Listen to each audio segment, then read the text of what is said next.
Hey, coming up on this episode on Retirease Radio, we're going to talk about how to age with agility, how you can maximize those golden years in retirement all around your health. Stay tuned. Welcome to Retirease Radio, your one-stop shop for retirement planning. Tune in and get ready to take control of your retirement future.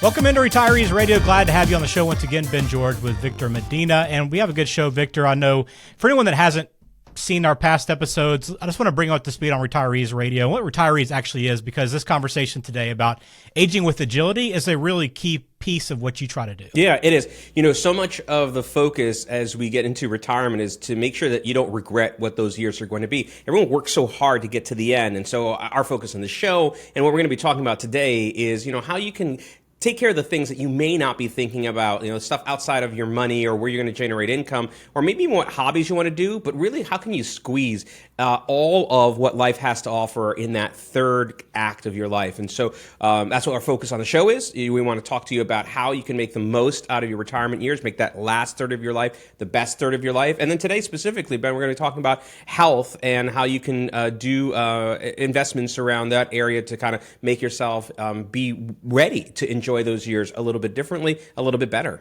Yeah, we want to help you understand the importance of health and retirement, right? That's, I think, the priority today, but also some key aspects in aging well and with agility, and also some common health concerns that we see and Victor sees with people in retirement and things that you can do right now, right? We want to give you some actionable steps to take away from this video as well.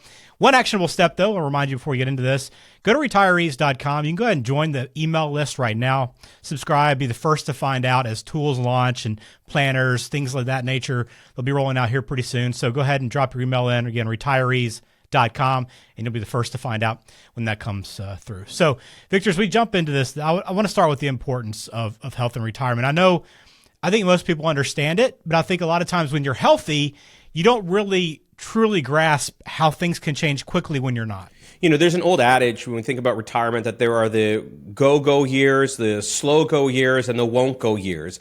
And people, I think, understand that they're going to have a decline in their health over time. At least they're expecting that they won't be able to use their body in the same way as they did when they were younger. But that's not necessarily the case. I don't think we have to accept the rate of decline as a foregone conclusion. And so what we really want to do is think about maximizing the time that you have at the highest level of health. So none of the thing is going to cross into medical advice. I'm not a doctor. You're not a doctor. But I am really focused in my own life and for helping our clients on the day job that we do is to really think about making, if you have some lifespan, whatever that lifespan is, rather than thinking about the last 15 years, 10 years, 5 years as being a decline where you're really not capable of enjoying life, living life, really thinking about keeping that same high level of health all the way through and then just maybe checking out at the end. And so what we can do is really work on the things that would get us to that point,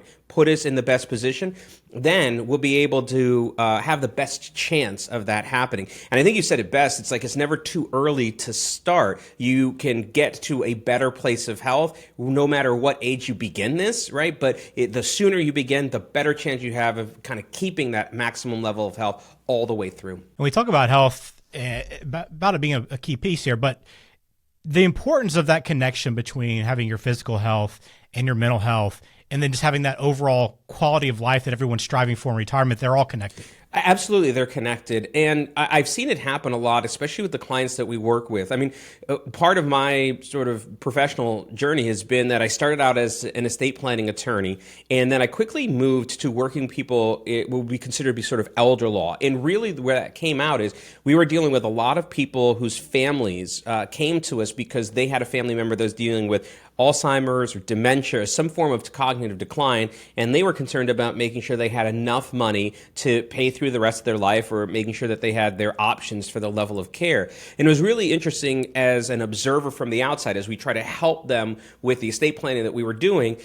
We got to see what their health journey was like. And you can see that so much of their life was defined by the health that they were fighting at that time. So it became the entire world. I mean, there's so many families that I remember I'm dealing with a healthy spouse, and her entire world is wrapped around caring for the unhealthy spouse and what that was going to look like. So whether it's physical health or mental health, whether it's either one of those, both of those inform what your quality of life is, not just yours, but the quality of life and the impact to the world around you. I think that's one of the reasons why it's so important to pay attention to. We want to help you pay attention to it. And I know that most people will say, well, of course, Victor, I know I need to be healthy, right? Be healthier. Okay, well, what actually does that entail? What are some key things that people can be doing to help them age with agility? Yeah. So one of the places that I draw a lot of inspiration from is the work of a doctor named Peter Attia. So he recently published a book called Outlive. He did it at age 50. And one of the things that it encompassed were all of the lessons that he had amassed, because he had spent most of his time as a longevity or a holistic doctor, really somebody that was looking at how do you maximize your life so that you reduce the all-cause mortality. Basically, it wasn't really narrowing one particular specialty, but saying if there's any higher chance of you passing away by not engaging on one thing or the other, how can we reduce that? How can we look at that? And that's what he spent his career doing. Of course, at age 50, he was finally sort of crossing into the threshold where he was starting to be one of those older people, or at least need to think about being one of those older people, because for so long, he had been one of the younger people. And I think that the lessons that came from that was that there are sometimes markers of health that are non-obvious for improving your quality of life as you age. So we would think about, Ben, sort of the normal ones that people are aware, like, you don't want to be a smoker if you can avoid it. You want to drink reasonably and maybe avoid it at all. Really don't be obese, manage your health, or what he would call energy balance. But there are some sneaky things in there that actually also contribute to your quality of life as you age. And some of them include your flexibility, your grip strength, your ability to manage your own weight. So the ability to either squat and step from that squat, or be able to go up the flight of stairs, but really being able to carry yourself under your weight. Now that's going to be it's going to be a push and pull between your total amount of weight and your muscle mass and things like that.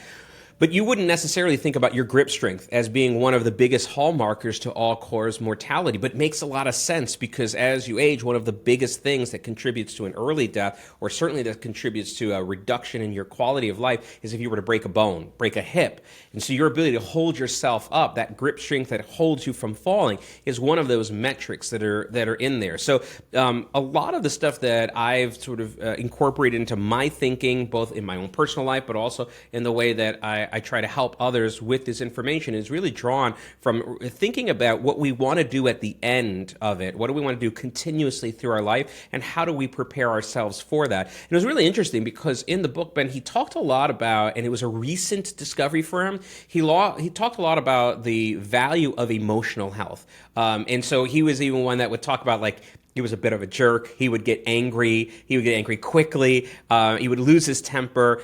And it was really when he started to manage some of that the other things got better too. And he was one that would never have thought of that in the beginning. He would have thought about the strict physiological responses, reactions, planning you can do, and really less about the emotional and the cognitive ones. But so much of that really is intertwined, right? Like how your body feels is often a function of how your emotion is at the time. So do you talk with people you work with about getting out and having a purpose in retirement, right? To have those connections, to be out and have that kind of stimulate yourself emotionally to go along with what you're doing physically, right? I mean, without having both on track and in order, you aren't truly able to enjoy what you want to. I think that's absolutely true. You do need to think about them in combination. And there are some things that you can absolutely adopt as changes as you continue to age. So we mentioned one of them that is probably well in the realm of conventional wisdom, which is we think about sort of energy balance. And what most people would think about that is sort of the relation between exercise and diet, or what you eat and your body composition. And so one of the first things we can think about as a practical piece of advice is that as you get older, one of the things you want to consider is actually maintaining as much lean body mass, lean muscle as you can, because first of all, that provides a higher level of metabolism. So you're essentially burning more in the factory. It allows you to consume a regular amount of calories where you don't have to keep that so much in a diet But the other thing about it, and this was an interesting study that came out, is that your average BMI for what is the lowest cause of mortality actually increases as you age. So when you're in your early 40s or so, they would say a BMI of maybe 20 or 22 would be acceptable.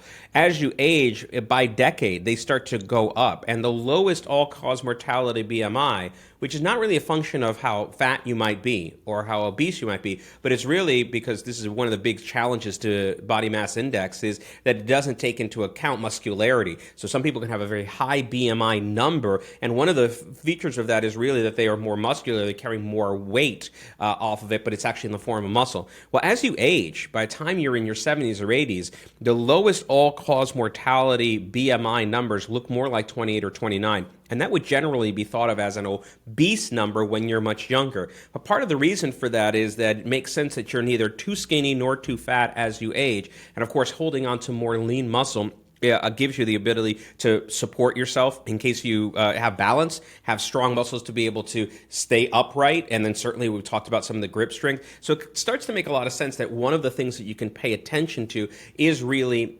maintaining lean body mass or lean muscle. And one of the things that is a big challenge on that is that there's a natural declination of that. So there's a natural decline in the ratio of lean muscle as you age. So it's something that you really have to pay attention to because it is harder to generate as you get older, and it's easier as something that you can maintain. Yeah, health being a key part of the Retirease process. Again, go to retirease.com, go ahead and put your email down and be the first to be alerted when guides, planners, a lot of great tools will be rolling out here pretty soon, and you'll be able to get your hands on those first when they come out. But again, retirease.com. Now, the common health concerns, I know we're aware of a lot of the diseases that are out there and things that can make us sick, but what are the common health concerns and just the way that we decline over time that you see hamper people the most?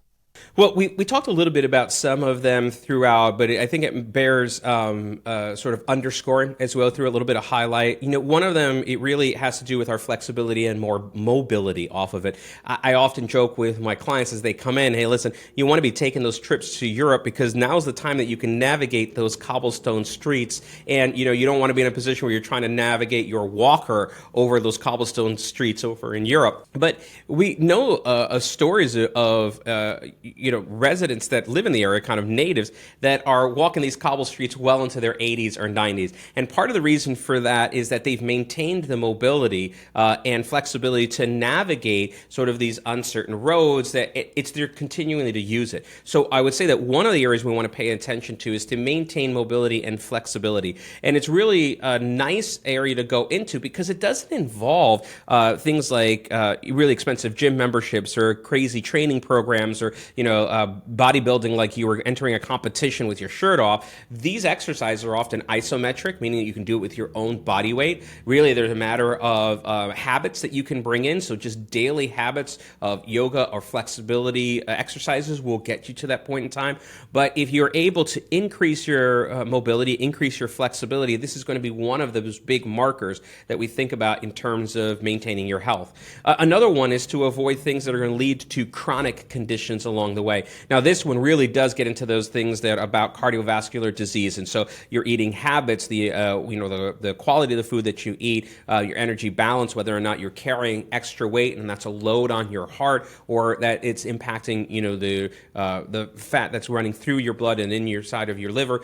We want to try to avoid those as much as possible, and certainly you want to consult with a medical professional for that. Be getting those blood tests early. Find those markers and start to attend to that, because most of these conditions are reversible, right? So you can be in not a healthy state now, but you can spend some time and attention on that and get to a much healthier place. I think the last one is really on those mental health that we talked about. And here, Ben, I would branch into two different directions. There's a mental health component of it, which is about emotional regularity, your ability to regulate your emotional health so that you're not spending tons of time in stress or worry, and you're spending time angry or really on a kind of quick trigger switch.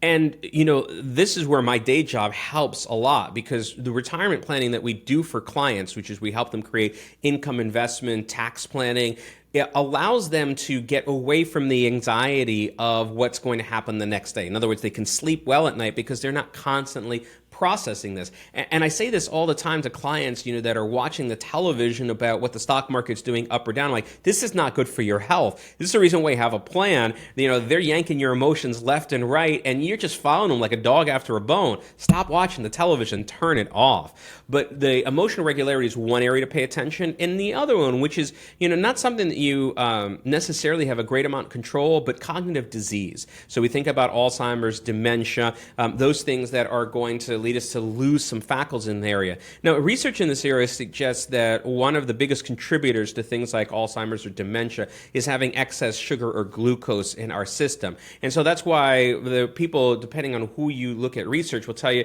that either intermittent fasting or really being in a non-diabetic state are going to be good places to live to reduce the chances of having cognitive issues like Alzheimer's or dementia. It's really that free-ranging sugar or glucose in your blood system starts to coat the neurons that way.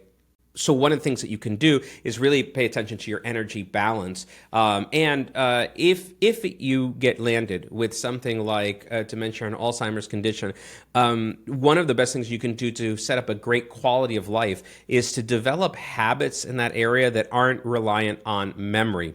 So for example, if you developed a habit of really enjoying jigsaw puzzles, where you're processing something in the moment and doesn't rely on recall to do that, if that becomes a habit of yours, you can enter into that state and have a higher quality of life, a higher joy, if that's such a thing as possible as you're really suffering from dementia. But at least you won't have that high level of anxiety that typically comes from that. So you really want to pay attention, I think, to those three areas. Try to avoid chronic health conditions. Try to maintain your mobility and flexibility so you can still engage in the highest levels of life, and do what you can to pay attention to your mental health areas, specifically emotional regularity, as well as combating the things that might lead to cognitive issues as you get older.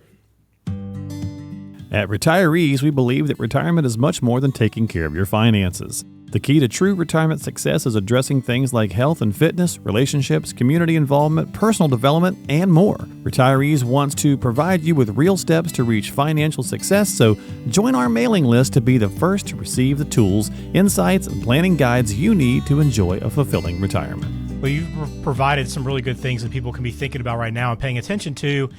And just kind of taking it a step further for just some actionable items right now for anybody that's watching this and going, I know that health needs to be a priority. It maybe hasn't as much already, and I know that as I'm getting older, this needs to move up the priority list for me now. What can you be doing as you get close to retirement? I know you've talked about diet. I know you talked about being aware of some of these things, having these checkups. But is there anything else you would add to that?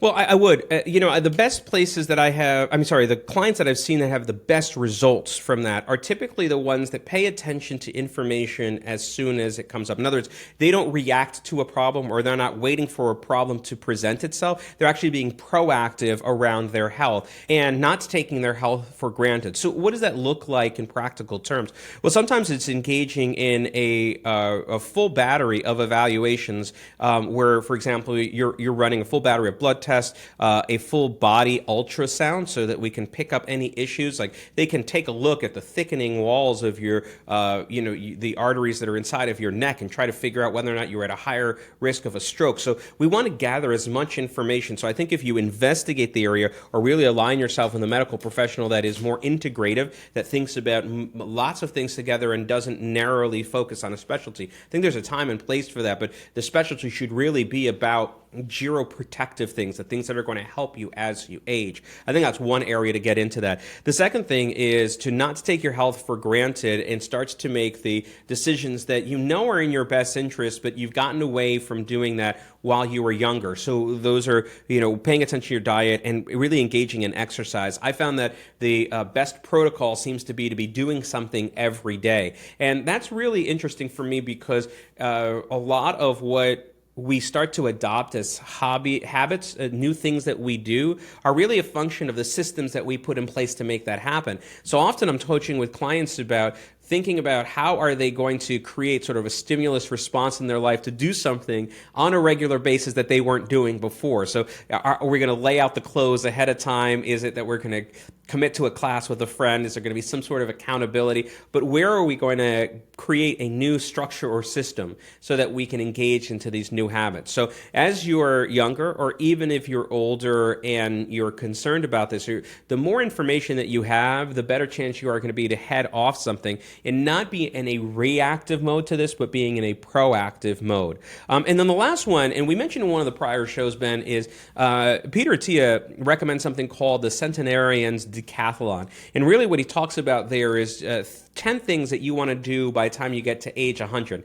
Now, I know there's some people that listen and be like, I don't even want to get to that point in time. I know what those last years are like, and I don't want it. I said, well, listen, maybe if we shifted that, where those last years are not what you imagine them to be, but actually at the height of what your health could be, maybe you would enjoy them. So what are 10 things that you want to do at age 100, and start to build backwards into what that will take. So for example, if they include the ability to climb 2 or 3 flights of stairs without stopping, well, in order to be able to do that at some rate of decline, that means that we've got to be capable of climbing 10 or 15 flights of stairs when we're in our 50s and 60s. So we can train to that. So it's almost sort of finding the goal that you have for the end of your life and working backwards to be able to achieve that. And I think that if you can set up your planning, I suppose, if you think of the vision for what you have for your retirement, the clearer you are on that health vision for where you want in the end, the easier it is to be able to plan about how you're going to get there. Yeah, all important things to discuss, and I know this lays out a lot to kind of think about and consider. And I know it can be overwhelming, but again, it's about taking those little steps, right? Putting those little habits in place and building on those, and taking the time to do that. And I think you hit on one thing that really piqued my interest, and I know this is something I struggle with. It's just that accountability factor, right? Just knowing I need to be doing these things. Maybe my health isn't awful right now, but I know these couple steps would really help improve my life over the long term. And you talk about accountability. Is that kind of the role you play at Retirease, is kind of serving in a bit of that role for people? It is, Ben, because it's equal parts cheerleader and mirror that we hold up. I think you're right that that accountability, or being able to do something routinely, and being able to just not do it one day if you want. I think that's the easiest place. People would kind of default to not engaging with it. So we want to create some cadence of accountability where we're regularly reminding our clients about the goals that they had set. And one of the most important things that we look at is sort of this wheel of life evaluation that we go through to say, where are we low and where are we strong at? Where can we pay attention to? And then as a function of the fact that we're meeting with clients on a regular basis for their finances, their legal planning, their tax planning, we can help them understand what a great life is going to look like in retirement, because they've helped define it for us. And so we can hold that mirror back up and say, these are part of the things that you talked about as being really important to you. What are we doing to make progress on that? Because the true outcome of my work with them is not really in the investments that we do or the income that we're able to provide. Is really that they spend 10, 20, or 30 years with us, and those become the 10, 20, or 30 years best years of their life, that they can reflect backwards and say that's the best time. From that point forward, the best was still yet to come. And so if we can serve a role where we are holding them accountable for goals that they had set, or reflecting back to them how their behavior, their actions are leading them closer or moving them sometimes further away from that, then we want to be able to set that up. And what I love about that is that, so much of that can be done without physical meetings. Some of it that can be done inside of, software and platforms and structure and conversations. We don't have to physically be in front of people all the time to have that accountability structure. I think it's one of the really miracles of social media. It's got a lot of evils that we can hold up as well, but one of the miracles is to be able to connect people in real time that really doesn't, allow them to stay insular to where they are and sometimes not moving towards what their goals are. So I love the role of accountability partner for our clients, because when we make that connection and they know how invested we are in them achieving their goals and their vision for what they want in their lives, then it allows us to leverage that in our conversation and say, how can we help you get that done? And we remind and reflect what it is that they really care about. And it's one of my favorite things to do, to be honest. Well, this is just one piece of the Retirease process and approach to retirement planning. And again, this conversation is all about trying to help you maximize your health in your golden years, and leading a great life in retirement goes well beyond finances, as we discuss here on this show all the time. We'll have more great conversations like this, addressing different pieces of this puzzle, the retirement puzzle. It's not an easy one to put together, but Victor and his team at Retirease can help you with that. If you want to learn more, if you want to get some tools, get access to great planners, other things that will be rolling out here soon, go to retirease.com. Just drop your email in. It's very simple, quick process, and we'll be sending you stuff out here pretty soon. We'll help you kind of build on what we've talked about today and future conversations as well. Victor, as always, thanks for your time. I enjoy listening to your perspective on this, and I know health is such an important part of our life and just our ability to enjoy things later on, and hopefully this will help people age with agility. Palante Wealth Advisors are an independent financial services firm that utilizes a variety of investment and insurance products. Medina Law Group is an independent estate planning and elder law firm. Investment advisory services offered through Palante Wealth Advisors LLC in New Jersey and Pennsylvania, registered investment advisor. Registration does not imply a certain level of skill or training. Investing involves risk, including the potential loss of principal. Any references to protection, safety, or lifetime income generally refer to fixed insurance products, never securities or investments. Insurance guarantees are backed by the financial strength and claims-paying abilities of the issuing carrier. This radio show is intended for informational purposes only. It is not intended to be used as the sole basis for financial decisions, nor should it be construed as advice designed to meet a particular need of an individual situation. Medina Law Group and Palante Wealth Advisors are not permitted to offer, and no statement made during the show shall constitute tax or legal advice. Our firm is not affiliated with or endorsed by the U.S. government or any governmental agency. The information and opinions contained herein provided by third parties have been obtained from sources believed to be reliable, but accuracy and completeness cannot be guaranteed by Medina Law Group and Palante Wealth Advisors.